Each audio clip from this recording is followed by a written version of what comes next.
And that's a report by the SABC's Busi Chimombe. Africa meets on Rise and Shine every weekday from 6 till 9 a.m.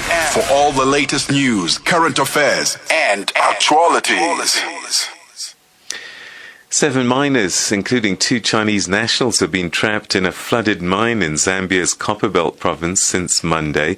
They were among staff working at the Chinese-owned Macrolink copper mine in Ndola city near the border with the Democratic Republic of Congo. The miners were trapped underground after water entered the mine, which is still under construction. For more on this, we're now joined on the line by a correspondent in Zambia, Arthur Davis-Scopo. Arthur, always good to talk to you. Thanks so much for joining us. What do we know so far about the flooded, trapped miners and the situation that led to this incident? Thank you so much, Peter, and always great talking to you too, and always great being on this show. What we know so far is that these 7 miners are still trapped under in the mine after the incident happened on Monday morning when they were just about to leave shift and allow others to get in. So what we know is that they are still trapped under that particular in that particular mine, and works are currently going on to see if they can be retrieved, and of course retrieved alive. That is the biggest hope that Zambians are having right about now. Really, what happened was that as of yesterday, we got an update that from the technical assessment, which was carried out by the mine itself, and of course in collaboration with the state and also other mine experts in that particular area, that an aquifer at about 230 meters, 235 meters down there. But as of yesterday, we're told that at 77 meters, we're told that an aquifer ruptured, and which is the one that made the water and the mud to start getting into the mine as they were underground there. And we are told this was done by the safety department, of course, in collaboration with the state and other mines in there. So as we speak right about now, they have been pumping out water to see if they can manage to get them as soon as possible. But we are told that the machines that they're using to pump out water, they are still small compared to the water that is getting into that particular shaft 3, where the 8 miners were, but of course 7 remained, and only one managed to escape that particular incident. So we are still waiting to see what authorities and of course the rescue team will manage to do as of today. But as of yesterday in the evening, that was the latest that we had, that technical assessment established that an aquifer ruptured at 77 meters into the shaft. All right, so a couple of questions. The first one, are they in contact with the miners underground somehow? For now, they are not in contact with any of the 7 miners that are trapped underground. And that is where the worry is, because they do not know where they are right about now. So the only hope that they are having is just by using that pumping machine to just remove water. And of course, they're trying to secure another pumping machine to remove water from that same mine, and see if they can find them and possibly communicate with them. But as of now, there has not been any communication from Monday, from the time that the incident happened on Monday around 7 hours. All right, so we don't know what condition they may be, if any of them are injured or anything at this stage? At this stage, I'm afraid we do not have any information about that, whether anyone has been injured and just in the condition that they are in. But authorities are saying that they are trying their best to see if they can have them out. I understand that the mine is still under some construction activity. Could this have contributed to the aquifer problem? Probably yes.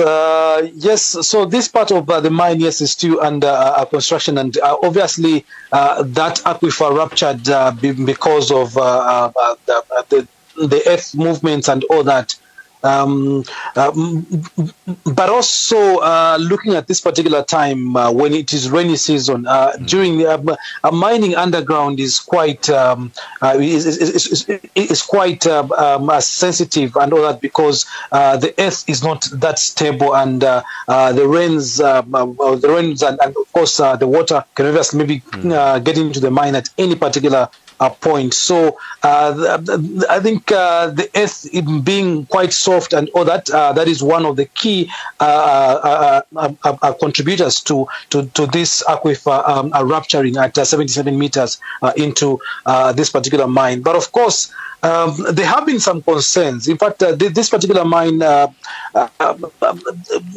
this particular part of the mine, which is being worked on and all that, but generally, with the whole mine, there have been some concerns of safety standards. In 2022, then the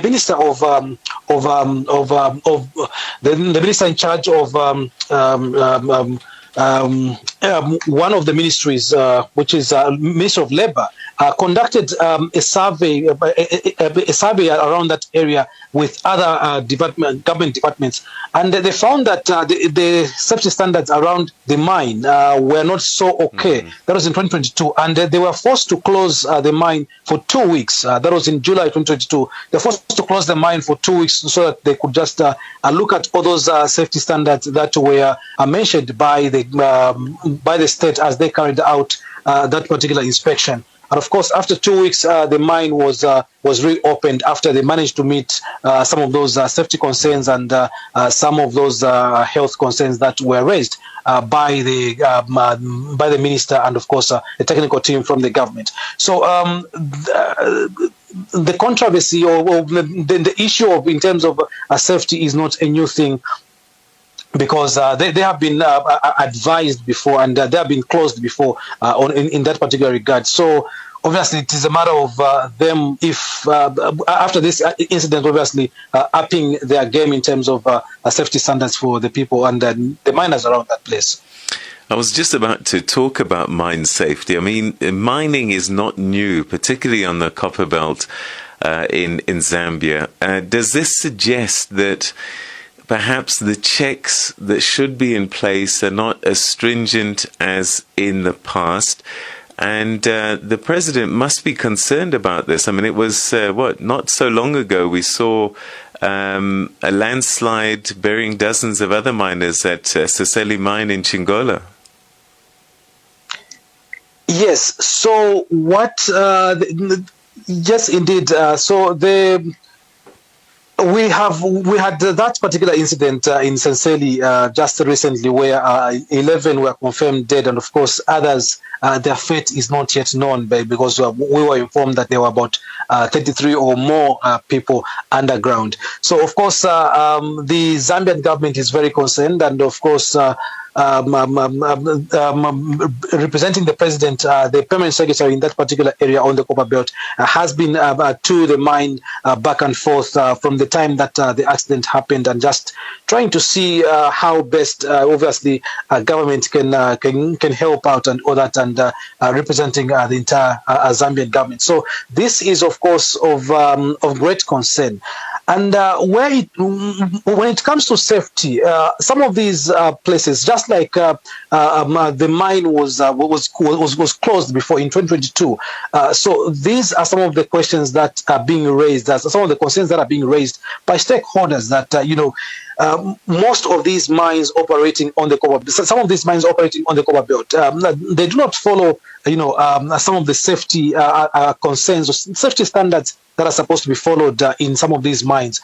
Just like people have seen at Siseli, there people just go in with maybe a hand tool, like a shovel and a pick, without maybe any headdress, without any gloves, without any proper safety boots or PPE material for them to operate in a safe environment. So these are some of the key concerns that people are raising in terms of mines on the Copperbelt. And of course, this particular mine was cited for for not following some of these safety mine concerns. So these are concerns that obviously are supposed to be looked at entirely on the Copperbelt, and of course, each part of the country, every part of the country where mining is going on. Are questions being raised about the fact that it was owned by Chinese nationals? I believe that the government is looking to try and regulate how licenses are sold to non-Zambian nationals. Yes, that is one particular critical thing that is being looked at, and that people are raising. And especially that some of these Chinese-owned enterprises have been cautioned before, and because of how they, in terms of sometimes how lightly they take some of these measures, that like safety concerns. And this is not the only mine, I think, which is being run by Chinese, which has been seen to be weak in terms of enforcing mine safety standards. We've had others that have been even warned, even here in Lusaka, just about some few kilometers in Chongwe area, on the eastern part of Lusaka. Then there is a mine there which is being run by Chinese, and of course, even them safety standards have not been followed quite well. So it is obviously incumbent upon authorities to see to it that all those mining, and of course, whether Chinese or Zambians or these others, can follow these strict mine rules. And some of these concerns are coming from, when maybe a Zambian is given this mine license, they go and sell it to another person, and the third party and all that. And then some of these strict rules are not being followed in terms of ensuring that the sale is okay, and the monitoring is being done to see to it that they are mining in a proper way and all that. So those are some of the concerns indeed being raised by stakeholders, especially those that are in the mining industry, mining experts. Arthur Davis Sikobo, always good talking to you, my brother. Zikomo Kwambiri. Zikomo Kwambiri, Peter, and thanks. Have a great day. Thank you. That's our correspondent in Lusaka, in Zambia, Arthur Davis Sikobo, giving us an update on this tragic story that's playing out in Zambia. We've got miners stuck underground at the moment. We believe that it's as many as 7. No contact with them since Monday. So we don't know what situation is for them underground, and the equipment being used at the moment just not coping with the amount of water that's flowing into the area that they're in. The water seems to be coming in faster than they can take it out. So rescue operations very difficult at this time. And we are now at Wednesday. And that's how we end that report. You're listening to Rise and Shine. Qatar's foreign ministry says mediation efforts to end the war on the Gaza Strip are continuing.